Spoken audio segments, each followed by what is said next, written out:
This is not the 6th time I've called you, Jill. It's the 4th at most. Well, just carry on being careful, okay? Okay. Bye. I'm just checking in with the cast, making sure they're not taking any unnecessary risks ahead of the first performance. You'd think they'd appreciate that, but so far I've encountered a surprising amount of hostility. Honestly, you'd think some of them had never heard of health and safety. Right, let's see who's next on the list. Tim. Hopefully he's being careful at least. Well, he's playing Carlos, which is one of the main parts, so he bloody better be.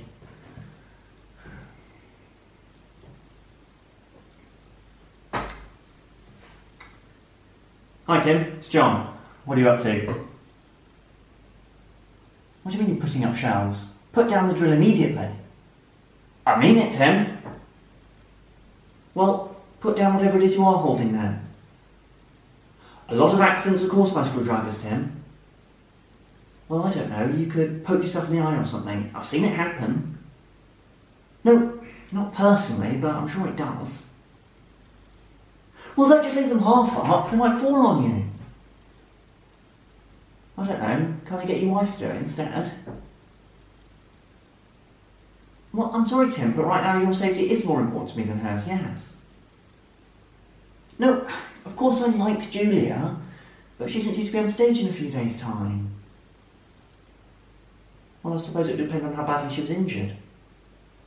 No, I wouldn't expect you to perform if she was in hospital.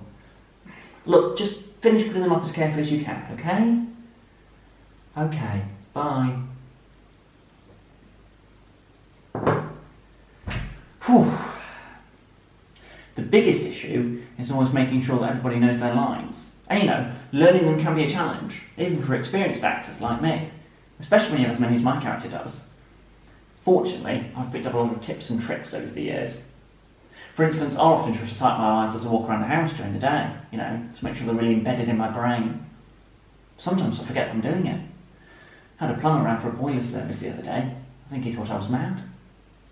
Still, he said he'd think about buying a ticket, so I've just had a look at ticket sales. They're very encouraging, but I am keen to attract as wide an audience as possible, and that includes people who may not usually go to the theatre. I've been reading a lot about how social media is used to influence elections, and that got me thinking that maybe I could use that to persuade people to come see my play. You know, try and run some targeted ads. I'm not quite sure who we should be targeting though. Everyone, I suppose. Although maybe that defeats the purpose. Well, the social media idea was a non-starter. Chris found out about it and he wasn't happy about me taking publicity into my own hands. He had the temerity to say that I didn't know what I was talking about, so I sent him a quick reading list. I've got to be honest, I don't think Chris understands social media. I mean, he doesn't even have a Twitter account. He has posted it on our Facebook page at least though, so that's something.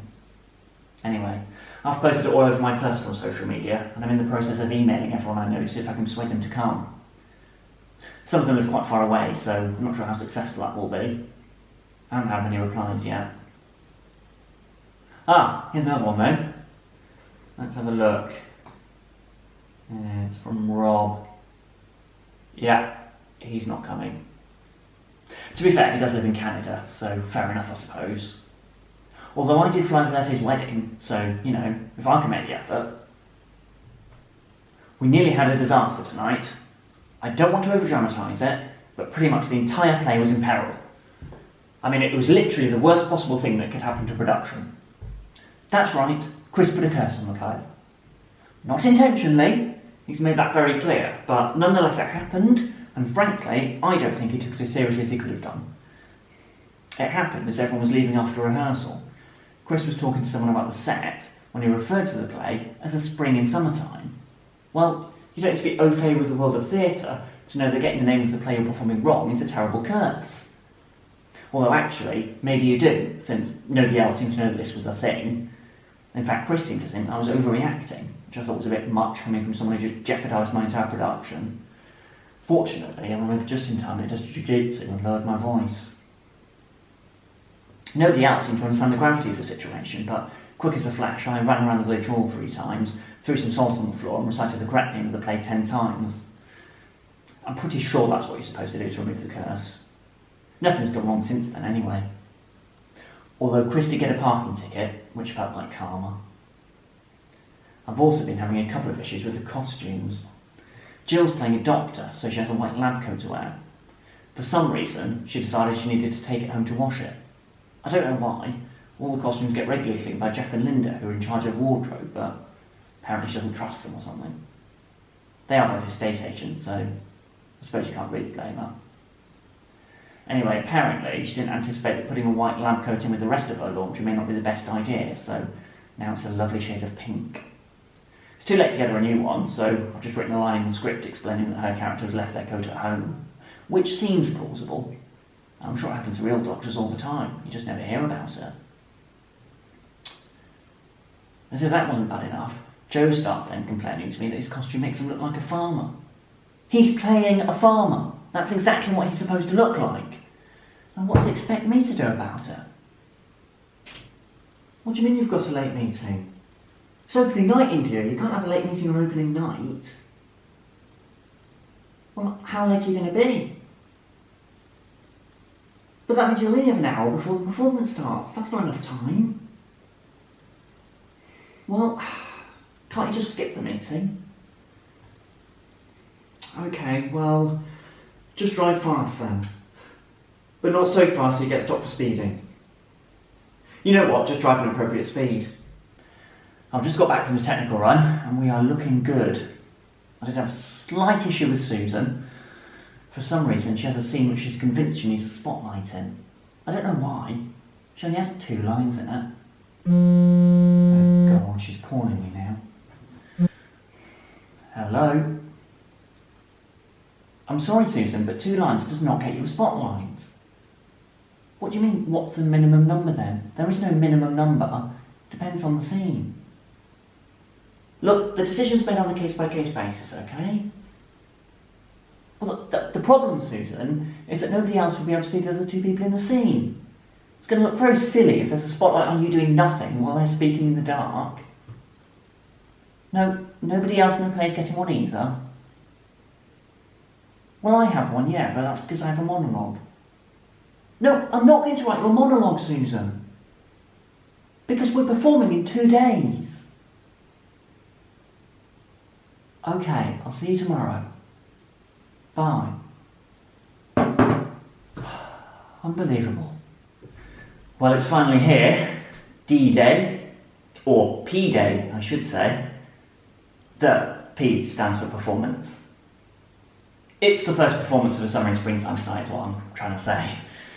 I'm just about to head off to the village hall. Got to be honest, I'm feeling a little bit nervous. Wish me luck. Wow. Just wow. We did it! The first performance of a summer and springtime, and oh, it really was one for the ages. Absolutely stunning. The sort of performance that would have received rave reviews if, well, there'd been anyone there to review it. I was particularly impressed with how India performed. I mean, she was just on fire. Not literally, although we did have a close shave with a candle, but seriously, everyone was great. Even Susan was on form, that's how good of a night it was. I actually took the opportunity after the performance to get a bit of feedback from the audience. Hot off the press, as it were. Well, I've got a few notes here. Jason said he thought the lighting was excellent. Mary was very complimentary about the set. And Janet told me she's getting a new puppy. I'm not sure what that had to do with the play, but I took it as a compliment.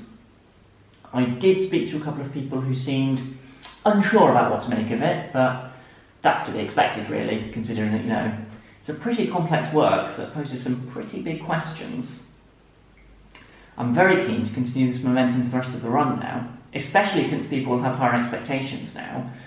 So I've organised a cast meeting ahead of the next performance, just to give them a bit of feedback, from a few notes I took during the first one. Bit of constructive criticism. I do think that this week will be a defining moment in the history of the Players.